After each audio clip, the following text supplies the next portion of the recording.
Prime nine ఈ యొక్క subject take up చేయకముందు మేము కొంత అనాలిసిస్ చేసాం. అలా ఏం జరిగింది, ప్రభుత్వాలు తప్పు చేశాయా, బ్యూరోక్రాట్స్ తప్పు చేశారా, ఎక్కడ తప్పు జరిగిందనేది సుప్రీంకోర్టు కేసు, హైకోర్టు కేసు, అప్పుడు ఇచ్చిన రాజకీయ నాయకుల లెటర్స్ మొత్తం గత ఒక 2-3 నెలలు దీని గురించి బాగా రీసెర్చ్ చేసాం. ఎందుకంటే సభ్య సమాజానికి తెలియాలి, ప్రపంచానికి తెలియాలి. ఎందుకంటే ఇటువంటి సంఘటన నాకు తెలిసి భారతదేశంలో ఎక్కడ జరుగుండదు. బీహార్ అండ్ జార్ఖండ్ విడిపోయినప్పుడు అక్కడున్న ఎవరైతే ఇబ్బంది పడ్డారో ఆ ఎంప్లాయీ సుప్రీంకోర్టుకి వెళితే ఇమీడియట్గా బెంచ్కి తీసుకున్నారు. బెంచ్కి తీసుకుని ఇమీడియట్గా చాలా స్పీడ్గా ఆర్గ్యుమెంట్ మొదలుపెట్టారు. ఇమీడియట్గా జడ్జిమెంట్ ఇచ్చింది. ఎంటైర్ భారతదేశంలో ఏ రాష్ట్రాలు విడిపోయినా కూడా అక్కడున్న బీసీలు ఏదో ఒక రాష్ట్రాన్ని ఎంచుకోవచ్చని అత్యున్నత న్యాయస్థానం తీర్పిచ్చిందంటే ఇంకా మన వాళ్ళు మీనమేషాలు లెక్కపెట్టి అధికారులు, బ్యూరోక్రాట్స్, ఎందుకంటే మన ఐఏఎస్, ఐపీఎస్ వీళ్ళందరూ సమాజ హితరణ కోసం చేసిన సర్వీస్ ఇవి, ఆల్ ఇండియా సర్వీసెస్. రాజకీయ నాయకులు ఇవాళ వస్తారు, వెళ్ళిపోతారు. ఇవాళ మీరు ఎమ్మెల్యే అవ్వచ్చు, రేపొద్దున వార్డు మెంబర్ అవ్వచ్చు, చెప్పలేం. కానీ వీళ్ళందరూ కూడా ఒక 40 సంవత్సరాల సర్వీసులు ఉండి చదువుకున్న చదువుతో పాటు చట్టాలను, భారత రాజ్యాంగం డాక్టర్ బాబాసాహెబ్ అంబేద్కర్ రచించిన రాజ్యాంగాన్ని అనుసరించి మనం అందరం మన ప్రభుత్వాలను పరిపాలన చేసుకుంటున్నాం.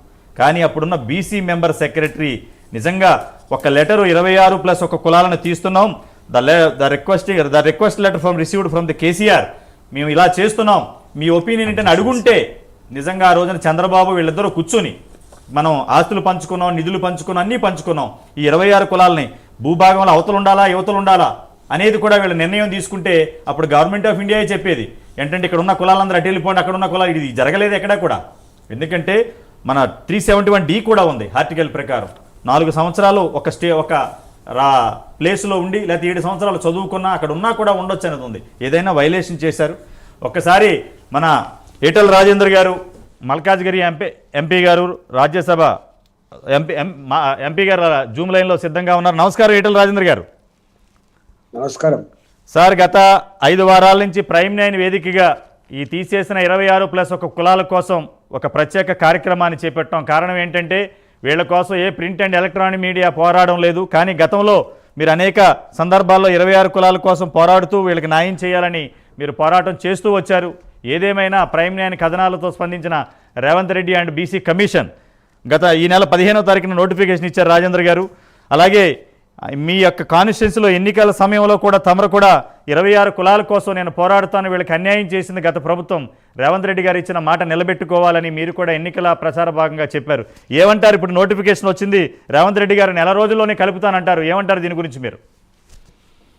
యాక్చువల్గా సార్ మీరు చెప్పినట్టుగా నేను మలకాయిరి పార్లమెంట్లో పోటీ చేద్దామనే ప్రస్తావన వచ్చినప్పుడు సార్ కూకటపల్లిలో ఈ 26 కులాలకు సంబంధించినటువంటి నాయకులంతా కూడా ఒక మీటింగ్ ఏర్పాటు చేసి సార్ వీళ్ళు పిలిచినప్పుడు ఒకటే మాట చెప్పిన, సమైక్య రాష్ట్రంగా ఉన్ననాడు అటు వాళ్ళు ఇటు వచ్చిండ్రు, ఇటు వాళ్ళు అటుపోయిండ్రు, అనేక సంవత్సరాల కాలం పాటు కొనసాగింది. కాబట్టి ఒక రాష్ట్రంలో ఒకే చట్టం అమలవుతున్నప్పుడు ఒక కులాన్ని రెండు భాగాలుగా, అంటే ఒకరు బీసీ అని ఒకరు ఓసీ అని అట్లా సెగ్రిగేట్ చేసేటువంటి సమస్య న్యాయం కాదు.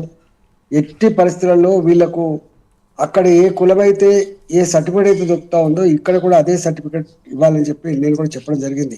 సార్ ఇది న్యాయంగా ఇది పైరవి సంబంధించిన అంశం కాదు. ఇది అంటే కేవలం అనాలోచితంగా గుడ్డి ద్వేషంతో దీన్ని పక్క పెట్టింది తప్ప దీంట్లో ఏమాత్రం న్యాయబద్ధత లేదు.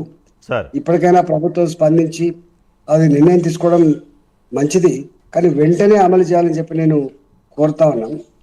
ఇవాళ దేశం మొత్తంలో రాష్ట్రాల పరంగా వేరు ఉండొచ్చు. ఇవాళ ఇక్కడ ఒక బీసీగా ఉండి కర్ణాటక పోతే ఎస్సీగా ఉండి, లేకపోతే కర్ణాటకలో ఓసీగా ఉండి ఇక్కడ వస్తే బీసీలుగా ఉండి, ఇట్లా రకరకాలు ఉండొచ్చు. కానీ ఇక్కడ స్పెసిఫిక్ సమస్య ఏంటంటే ఆంధ్రప్రదేశ్ రాష్ట్రం అనేది అనేక సంవత్సరాలుగా కలిసిమెలిసి కొనసాగినాం కాబట్టి వేరే రాష్ట్రాలకు సంబంధించి ఇక్కడ వర్తించేటువంటి ఆస్కారం లేదు. ఇవాళ రజకులు ఉన్నారు. రజకులు ఈ తెలంగాణలో బీసీల కింద వస్తారు, రజకులు కర్ణాటకలో ఎస్సీల కింద వస్తారు. కొంతమంది ఆర్గ్యుమెంట్ పెడుతున్నారు, అవునండి రజక వృత్తి చేసే వాళ్ళు ఇక్కడొక కులంగా అక్కడొక కులంగా పరిణిస్తున్నారు. నిజమే కావచ్చు, కానీ ఇక్కడ ఆంధ్రప్రదేశ్ రాష్ట్రంలో కలిసిమెలిసి అనేక సంవత్సరాలు ఉన్నాం కాబట్టి డెఫినెట్గా ఈ 26 కులాలు ఇంత ఉద్యమాలు చేయాల్సిన అక్కర్లేదు, ఎన్నిసార్లు దరఖాస్తులు పెట్టాల్సిన అక్కర్లేదు, న్యాయబద్ధంగానే ఆ సమస్య పరిష్కారం కావాల్సిన అక్కర ఉండే. కానీ ఇవాళకైనా అది జరుగుతున్నందుకు సంతోషం. ఆ ఆ వర్గాలకు సంపూర్ణంగా నేను మద్దతు ఇస్తా ఉన్నా. ఆ సమస్య పరిష్కారం కావాలని చెప్పి కోరుతా ఉన్నా. రాజేంద్ర గారు ఒక విషయం చెప్పండి. 2014లో జీవో నెంబర్ 3 ద్వారా అప్పటి ప్రభుత్వం ఏ విధమైన బీసీ కమిషన్ లేకుండా తీసివేసింది, వితౌట్ నోటీస్. తీసేస్తున్నప్పుడు మీ అభ్యంతరాలు కూడా అడగలేదు. కానీ ఈ రోజున మళ్ళీ ఒక బీసీ కమిషన్ నోటిఫికేషన్ ఇచ్చి మళ్ళీ మీ వినతులు ఇవ్వండి అని ఇప్పటికి 3 సార్లు జరిగింది ఈ తంతు. ఇప్పటికైనా రేవంత్ రెడ్డి గారు ఇచ్చిన మాట ప్రకారం నిలబెట్టుకుంటారని ఆశిస్తున్నారా ఈటెల రాజేంద్ర గారు? దీనికి మళ్ళా కమిటీలు వేసుడు, కమిషన్లకు పంపడం బట్టి అవివేకం. Already existing. ఇప్పుడు ఈ కులం మారుతుందా అండి చెప్పండి? అదే సార్, కులం మారుతుందా? ఎస్. కులం శ్రీకాకుళంలో ఉన్న గదే కులం పేరు పెట్టి పిలుస్తారు, ఇక్కడ ఉన్న గదే కులం పేరు పెట్టి కాన్స్టాంట్ గా ఉండదు. ఇప్పుడు మనం సర్టిఫికేట్ లోనే హిందూ అని రాస్తారు. హిందూ అనేది కానీ లేకపోతే ముస్లిం అనేది కానీ మారుతుందా అండి? కాదు కాదు. ఇన్కమ్ సర్టిఫికేట్ మారుతుందేమో కానీ, ఇన్కమ్ సర్టిఫికేట్ మారుతుంది కానీ ఈ డేట్ ఆఫ్ బర్త్లు కానీ, కులం సర్టిఫికేట్ కానీ, ఇది రిలీజియన్ సర్టిఫికేట్ మారుతుందా అండి? మీరు చెప్పిన మాట రాజేంద్ర గారు, మీరు చెప్పిన మాట కనుక ఆ రోజున అధికారులు కానీ అప్పుడున్న ముఖ్యమంత్రులు కనుక ఆలోచన చేస్తుంటే పుట్టిన కులంలో ఏదైతే పుట్టాడో అదే కులంలో చనిపోతాడు, కానీ మధ్యలో కులం మారదు. తండ్రి ఓసీ, కొడుకు బీసీ, తండ్రి ఏమో బీసీ, కొడుకు ఏమో ఓసీ. ఈ సిస్టంలో 11 సంవత్సరాలుగా నానుస్తూ వచ్చారు. కానీ జార్ఖండ్ అండ్ బీహార్ విడిపోయినప్పుడు మీరు చెప్పినట్టే ఏ రాష్ట్రాలైనా విడిపోతే ఆ రాష్ట్రంలో ఉండే హక్కు బీసీలకు ఉంటుంది, చూస్ చేసుకునే హక్కు బీసీలకు ఉంటుంది. ఆ ప్రభుత్వాలు వాళ్ళకి రిజర్వేషన్ ఇవ్వాలని చెప్పింది అత్యున్నత న్యాయస్థానం. కానీ ఇప్పటికీ కూడా మళ్ళీ కమిషన్ వేసి వీళ్ళ అభ్యంతరాలు తీసుకోవటం, వీళ్ళ వినతులు తీసుకోవటం, ఇప్పటికీ వీళ్ళకి ఒక రకమైన భయం ఉంది. ఏంటంటే ఆ గత ప్రభుత్వం చేసిన మోసం కానీ వీళ్ళు చేస్తారా? మాకు 20 లక్షల మంది ఉన్నాం ఈ రాష్ట్రంలో. అటు చంద్రబాబు దగ్గరికి వెళ్ళలేం, ఇటు కర్ణాటకకి వెళ్ళాం, ఇటు తమిళనాడుకి వెళ్ళాం. ఇక్కడే పుట్టి ఇక్కడే చనిపోవాలి. కానీ పుట్టిన కులం మార్చేసి అధికారం ఎవరికైనా ఉందంటారా రాజ్యాంగంలో? రాజేంద్ర గారు, మీరు అనేక ఉద్యమాలు చేశారు. తెలంగాణలో నీళ్లు, నిధులు, నియామకాల కాల ఉద్యమం చేసిన చరిత్ర మీది. ఇప్పుడు ఏ పార్టీలో ఉన్నా కానీ ఒక ఈటెల రాజేంద్ర గారు అంటే ఒక బ్రాండ్, ఒక బీసీలో నాయకుడిగా ఉన్నారు. ఏం చెప్పాలనుకున్నారు ఈ యొక్క బీసీ వర్గాలకు కానీ చేసిన అన్యాయాన్ని? ఇప్పటికే జరగాల్సిన నష్టం జరిగిపోయింది సార్. ఏ వేదన అయితే అనుభవించద్దో అనుభవించారు. కరెక్ట్. ఇప్పటికైనా వేదన నుంచి దూరం చేయాల్సిన అక్కర ఉంది. తక్షణమే దీన్ని రెక్టిఫై చేసే అక్కర. Okay sir, okay. Thank you. Zoom లైన్లోకి వచ్చినందుకు ఈటెల రాజేంద్ర గారు. మీరు కూడా ఈ 26 కులాల జేఏసీ వాళ్ళు మిమ్మల్ని కలుస్తానంటున్నారు. ఒక బీసీ కమిషన్ నోటిఫికేషన్ ఇచ్చింది. మీరు కూడా ముఖ్యమంత్రి రేవంత్ రెడ్డికి బీసీ కమిషన్కి ఒక లెటర్ ఇచ్చి మీ యొక్క వీళ్ళకి ఏదైతే మీరు మాట ఇచ్చారో నేను సపోర్ట్ చేస్తానని, ఆ విధంగా వీళ్ళని మిమ్మల్ని కలుస్తానంటున్నారు. త్వరలో వచ్చి మీరు కూడా ఒక లెటర్ ఇచ్చి వీళ్ళకి ముందుకు నడిపిస్తారా రాజేంద్ర గారు? వాళ్ళ వెంట తప్పకుండా ఎక్కడ అన్యాయం ఉంటుందో అక్కడ నేను ఉంటా, గుర్తుపెట్టుకోండి. అదే సార్, అదే మీ మీద నమ్మకం ఉంది. ఎందుకంటే ఒక బీసీ సామాజిక వర్గానికి చెందిన ఎంపీఏ కాదు, మీరు ఏదైనా మాట ఇచ్చారంటే అది ఏదేమైనా కమిట్మెంట్తో ఉంటారు. అటువంటి రాజకీయాలు చేస్తూ వచ్చారు. కాలానుగుణంగా ఈరోజు మీరు బీజేపీలో ఒక ఎంపీగా ఉన్నారు.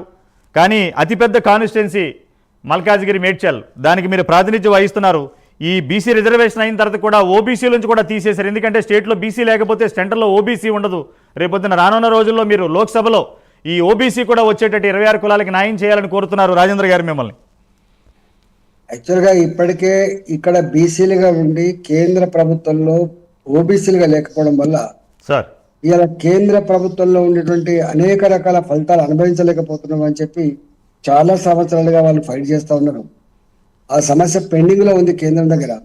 ఆ సమస్య మీద కూడా తప్పకుండా వెంటనే ఫైట్ చేస్తా. ఇప్పుడు ఏవైతే బీసీలుగా రేపు ఎంటర్ అయిన తర్వాత అక్కడ కూడా ఓబీసీ గుర్తించాల్సి అక్కడ ఉంది. కాబట్టి ఈ రెండింటి పట్ల నా కర్తవ్యాన్ని పూర్తిస్తా అని చెప్పి మీకు మాటిస్తున్నా. Thank you. తెలంగాణ రాష్ట్రంలో ఒక ఉద్యమ నాయకుడిగా మీకు ఒక పేరుంది. అలాగే 26 కులాల కోసం ప్రైమ్ నైన్ చేస్తున్న ఈ ఉద్యమానికి మీరు కూడా ఫోన్ లైన్లోకి వచ్చి మీ యొక్క అభిప్రాయాన్ని తెలియజేసి వీళ్ళకి నేను అండగా ఉంటాను, నేను సీఎం గారికి బీసీ కమిషన్కి లెటర్ ఇస్తాను, రేపు ఎల్తో కొట్లాడతానని మీరు మాట ఇచ్చారు. ఏదేమైనా మీరు ఇచ్చిన మాట నిలబెట్టుకుంటారని ఇలా ఆశిస్తున్నారు. Thank you. జూమ్ లైన్లోకి వచ్చినందుకు ఈటెల రాజేంద్ర గారు నమస్కారం అండి. నమస్కారం.